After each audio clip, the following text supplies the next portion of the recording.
Assalamualaikum warahmatullahi wabarakatuh. Bismillahirrahmanirrahim. Ila hadratin nabiyina Muhammadin sallallahu alaihi wasallam wa ala alihi ashabihi wa dhurriyyatihi ahli baitihi susunan nabiyyi wa muhammadin syahida wa sahbihi susunan sultan al-rasid syahid al-qadir al-jannah ismu'an li istaydihi abaina wa ummahatina kafatin muslimin. بسم الله الرحمن الفاتحة أعوذ بالله من الشيطان الرجيم بسم الله الرحمن الرحيم الحمد لله رب العالمين الرحمن الرحيم مالك يوم الدين إياك نعبد وإياك نستعين اهدنا الصراط المستقيم صراط الذين أنعمت عليهم غير المغضوب عليهم ولا الضالين رب اشرح لي صدري ويسر لي أمري. Bismillahirrahmanirrahim. Qala mu'allif rahimahullah ta'ala nafa'ana fi barakati ulumna fid darin amin. Bismillahirrahmanirrahim. Mari kita lanjutkan pengajian kita kitab Riyadhus Shalihin. Santriwan dan santriwati dimanapun berada. Kita lanjutkan hadis yang nomor 2. Ats-tsani utawi hadis kang nomor 2 iku ngan Abi Sirwa'ata, bisa jadi Sirwa'ata bisa, Sarwa'ata juga bisa. Bikasrati sin kelawan den kasrai sin, artinya ya Sirwa'ah al-muhlikati kang den sungake saking titik. Wa fathuha lan di fathai sin, jadi bisa Sirwa'ata bisa Sarwa'ata. Uqbata rupane Uqbah bin Al-Haris radhiyallahu muga-muga ridani sapa Allah Gusti Allah saking Abi Sirwa. Qala ndika sapa Abi Sirwa, shallaitu salat ingsun wara'an nabi ing burine Kanjeng Nabi sallallahu alaihi wasallam bil Madinati ana ing kota Madinah. Salat al-asra ing salat asar. Fasallama mongko nuli salam sapa Kanjeng Nabi. Summa qama mongko nuli jumeneng sapa Kanjeng Nabi. Musri'an halih cepet-cepet. Fatakhatta mongko nuli ngelangkai sapa Kanjeng Nabi riqaban nasi ing pira-pira gulune menungso. Ila ba'di hujari nisaihim maring sebagiane kamari istrine Kanjeng Nabi. Fa fazi'a mongko nuli kaget sapa annasu pira-pira manungsa min sur'atihi saking enggal-enggale Kanjeng Nabi utawa saking kesusune Kanjeng Nabi. Fa kharaja mongko nuli metu sapa Kanjeng Nabi alaihim ing atase ngarepin nas. Fara'a mongko nuli ningali sapa Kanjeng Nabi yen annahum sak temenin nas iku kota ajabu temen-temen padha gumun sapa nas atau gawok sapa nas min sur'atihi saking enggal-enggale utawa cepet-cepete Kanjeng Nabi. Faqala mongko nuli ngendika sapa Kanjeng Nabi, zakartu eling sapa ingsun, ngendikane Kanjeng Nabi, syai'an ing sewiji-wiji min tibrin saking emas ngindana ana sanding ingsun. Fakarih tu mongko sengit sapa ingsun yen ayah bisa ing yen to nahan sapa ingsun, ayah bisani ing yen to nahan sapa ingsun, fa amar tu mongko nuli perintah sapa ingsun bikis matihi saking kelawan bagine bagi ing tibrun. Rawang riwayatake hu ing hadis sapa Al-Bukhari, Imam Bukhari. Santriwan dan santriwati sekalian yang saya sayangi, hadis ini adalah merupakan suatu kasus yang terjadi pada masa Rasulullah, di mana suatu ketika sahabat Abi Sirwa'ah ini sholat di belakangnya Rasulullah. Pada saat itu dia sholat di kota Madinah pada sholat asar. Ketika Rasulullah Shallallahu Alaihi Wasallam selesai, dan waktu udah ucapkan salam, assalamualaikum warahmatullah, assalamualaikum warahmatullah. Kemudian Rasulullah langsung dia berdiri tegak, ya, kemudian setelah berdiri dia langsung cepat-cepat, ya, dia melewati barisan jamaah di belakangnya, langsung menuju salah satu kamarnya istrinya Rasulullah. Secara otomatis para jamaah yang ada yang sama menyaksikan kejadian tersebut, jamaah sama heran, ya, atas kejadian itu.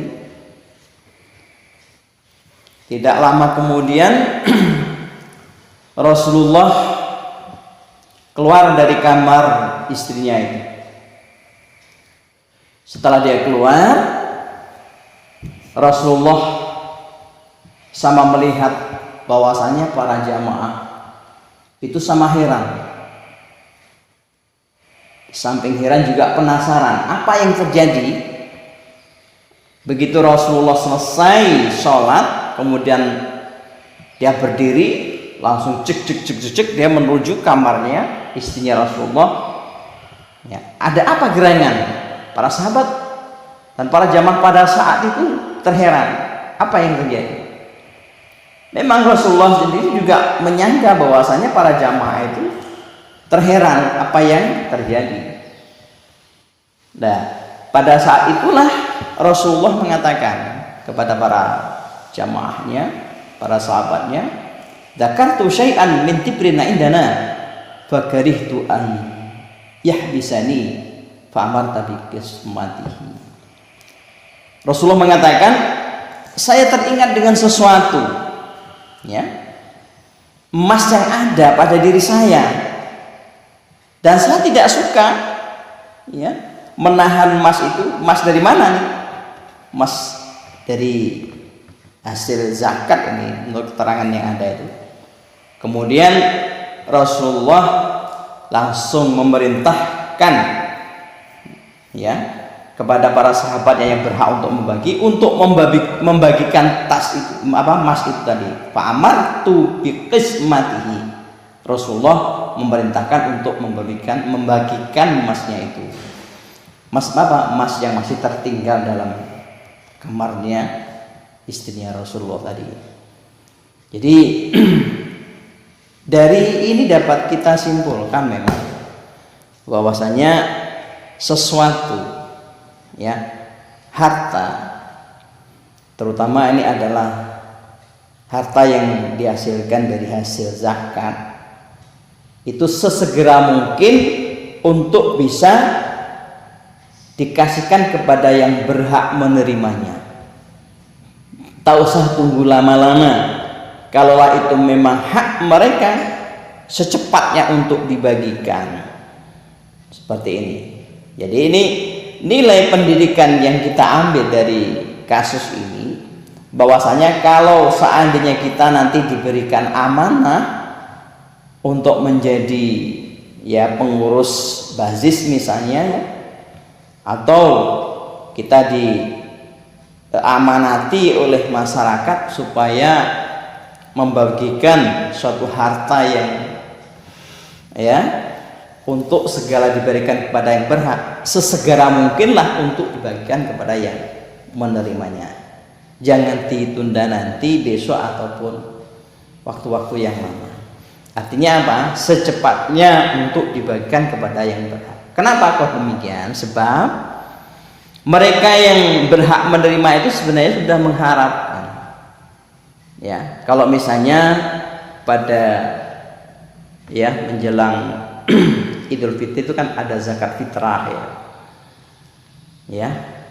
Jadi otomatis mereka-mereka yang berhak yang biasanya menerima itu ya, pada saat itu dia mengharap, sudah dalam angan-angan mereka itu sudah ada bahwasanya nanti akan mendapatkan ya bagian zakat fitrah. Itu sudah ada dalam angan-angannya. Makanya supaya dia tidak mengangan-angan, tidak mengharap-harap, secepatlah untuk dibagikan. Ya. Di samping itu juga ada ya zakat-zakat yang lain, tidak hanya zakat fitrah saja, zakat mah juga demikian. Secepatnya untuk dibagikan kepada yang berhak menerimanya. Seperti tak usah ditunda-tunda ya, nanti besok dan sebagainya. Ini adalah nilai pelajaran yang dapat kita ambil. Jadi tolong para santri sekalian, alumni dan sebagainya, kalau Anda diamanai oleh masyarakat menjadi orang yang mengurus masalah itu, ya secepatnya lah untuk diberikan kepada yang berhak. Ya, itu. Ini adalah perilaku Rasulullah dalam bagian harta zakat ataupun harta-harta yang lain. Kita lanjutkan. Bismillahirrahmanirrahim. As-salisu ta hadis kan nomor 3. Iku an Jabir, hadis saking Jabir radhiyallahu anhu muga ngridani sapa Allah Gusti Allah nganhu saking Jabir. Qala ngendika sapa Jabir, qala ngendika sapa rajulun wong lanang lin nabi maring Kanjeng Nabi sallallahu alaihi wasallam yauma Uhudin ing dalem dina waktu perang Uhud. Ara'aita in qultu fa aina ana qala fil jannah. Ara'aita ana ta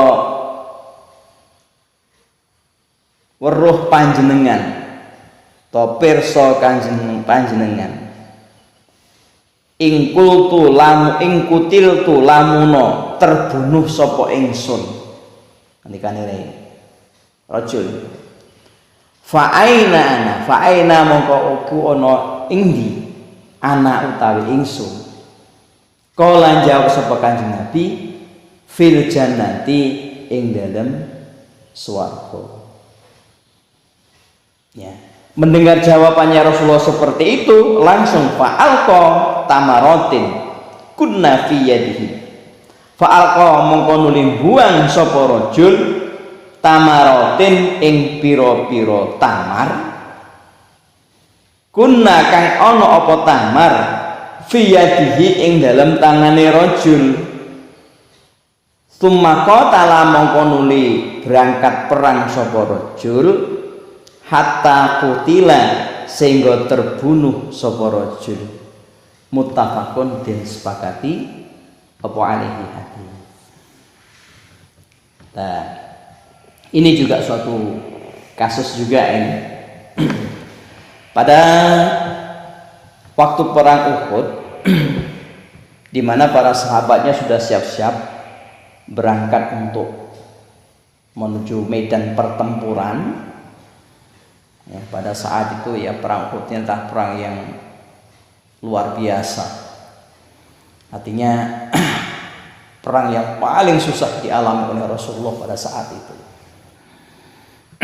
Jadi sebelum dia berangkat bersama-sama Rasulullah di medan pertempuran di Gunung Uhud itu, ada seseorang yang bertanya kepada Kanjeng Nabi, "Ya Rasulullah, kalau kita nanti perang dan ternyata kami itu terbunuh, di mana tempat kami? Di mana tempat saya?"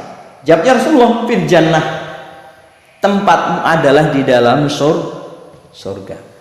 Mendengar apa yang disampaikan oleh Rasulullah, jawaban dari pertanyaan seorang rajul tadi, dimana kalau seandainya pada perang Uhud ini kami mati, jawabnya di surga tempatnya.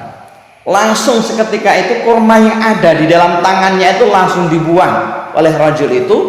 Bergegas dia mengangkat senjata untuk berangkat di medan pertempuran. Pada saat itu adalah di Gunung Uhud. Ya. Waduh, luar biasa ini. Jadi Rasulullah ini termotivasi oleh Rasulullah, ya, karena kata-kata Rasulullah fil jannah, tempatnya di dalam surga, langsung begitu,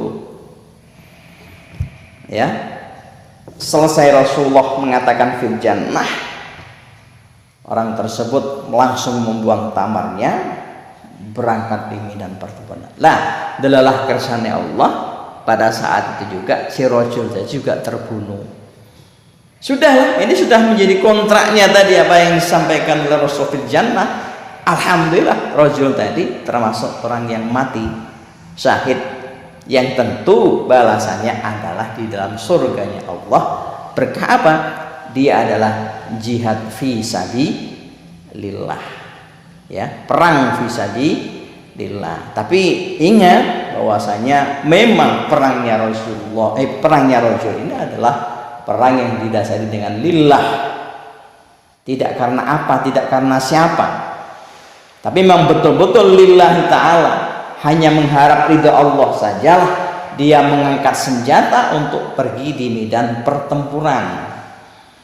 Ya, ini dalam ngaji-ngaji yang lain yang lalu sudah saya sampaikan, perang itu sekarang tidak pakai senjata api, tapi perang sekarang adalah pakai senjata pena, termasuk itu. Ya, kita sebagai masyarakat terpelajar, kita mengangkat pena untuk menulis ilmunya Allah dinatillahi ta'ala, termasuk jihad fisabilillah. Ketika kalau kita itu mati dengan niatan yang lurus, tulus untuk mendapatkan ridha Allah, ketika kita menulis dan kita mati sama dengan kita bertempur di medan pertempuran dan pada saat itu terbunuh. Artinya apa? Kita mati syahid. Ya, oleh sebab itulah ini memberikan pelajaran buat kita semuanya. Apapun yang kita kerjakan, apapun yang kita lakukan, mari sama-sama kita tancapkan niat kita hanya mengharapkan ridha Allah. Itulah yang disebut betul-betul amaliyah yang ikhlas, ya. Amaliyah yang ikhlas inilah yang akan membuahkan hasil nantinya, yang insya Allah hasil itu akan kita petik nanti di yaumil akhir atau di hari akhirat nanti. Mudah-mudahan kita semuanya amaliyah yang kita kerjakan, ya, hari-hariannya adalah amal yang betul-betul didasari dengan keikhlasan, tulus mengharap ridha Allah Subhanahu wa taala. Suatu ketika nanti dipanggil oleh Allah Subhanahu wa taala, kita termasuk orang yang mati syahid. Amin. Allahumma amin. Subhanallah bihamdika asyhadu an la ilaha illa anta astaghfiruka wa atubu ilaik. Wa sallallahu alaihi wasallam ajma'in. Alhamdulillahirabbil alamin. Mohon maaf. Assalamualaikum warahmatullahi wabarakatuh. مولاي صل وسلم دائما أبدا على حبيبك خير الخلق كلهم